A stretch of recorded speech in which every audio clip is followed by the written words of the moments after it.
ভিডিওটিতে ক্লিক করার জন্য আপনাদেরকে জানাই অসংখ্য ধন্যবাদ। আপনারা দেখছেন আপনাদের প্রিয় ইউটিউব চ্যানেল এমপ্লয়ার সাপোর্টার। তো ফ্রেন্ডস, সবাই কেমন আছেন? নিশ্চয়ই খুব ভালো আছেন। সরকারি কর্মচারীদের জন্য বড় খবর, মহার্ঘ ভাতা সহ 3টি ভাতা একযোগে কিন্তু বৃদ্ধি। বড় বার্তা, ভিডিওটি সম্পূর্ণ দেখবেন। কেন্দ্রীয় কর্মচারীদের সাম্প্রতিক কিছু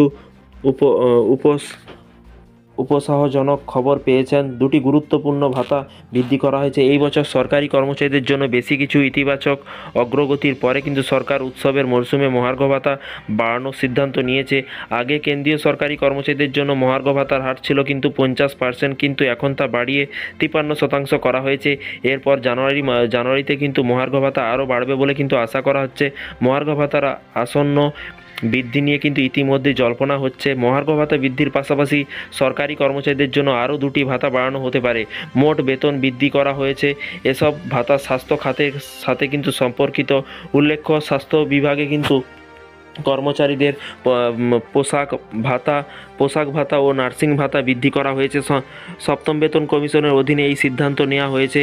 এই কমিশন অনুসারে কিন্তু যখন মহার্ঘ ভাতা 50%-এ পৌঁছেছে, তখন কিন্তু অন্যান্য ভাতাও কিন্তু 25% বৃদ্ধি পাবে। পোষণ এবং নার্সিং ভাতা সেপ্টেম্বরে বাড়ানো হয়েছিল এবং কেন্দ্রীয় সরকারের অধীনে আসা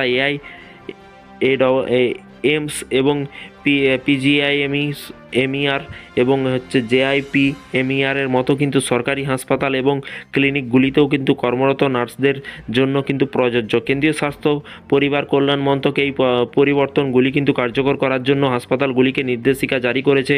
এই ভাতাগুলি সরকারি কর্মচারীদের তাদের জীবনযাত্রার ব্যয় এবং তাদের নির্দিষ্ট কাজের প্রয়োজনীয়তা মেটাতে কিন্তু সহায়তা করার জন্য প্রদত্ত সুবিধার অংশ। এবং 28 ফেব্রুয়ারি 2024 কিন্তু প্রতিষ্ঠিত সপ্তম বেতন কমিশনের এই বিধানগুলি কিন্তু বাস্তবায়ন করেছে এবং সুপারিশগুলি 1 জানুয়ারি 2016 থেকে কিন্তু কার্যকর হয়েছে।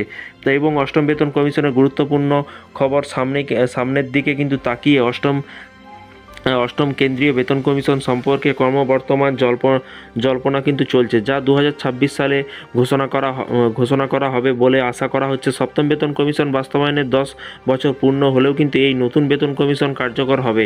এবং যদিও অষ্টম বেতন কমিশন নিয়ে কিন্তু এখনও কোনো আনুষ্ঠানিক কোনো ঘোষণা আসেনি, যখনই নতুন আপডেট আসবে অবশ্যই আপনাদেরকে জানানো হবে। তবে কিন্তু রিপোর্ট অনুসারে সরকার কিন্তু এটি কেন্দ্রীয় বাজেট 2025-এর সময় কিন্তু ঘোষণা করতে পারে বলে কিন্তু মনে করা হচ্ছে। জয়েন্ট কনসালটিভ মেশিনারি জাতীয় কাউন্সিলিং ডিসেম্বর 2024-এ মিলিত হবে বলে কিন্তু আশা করা হচ্ছে, যেখানে অষ্টম বেতন কমিশন সম্পর্কিত চূড়ান্ত সিদ্ধান্ত নিয়ে আলোচনা করা যেতে পারে। তো ফ্রেন্ডস, রাজ্য সরকারি কর্মচারীদের কী আপডেট আছে সেই সব আপডেট কিন্তু আপনারা এই চ্যানেল থেকে পাবেন।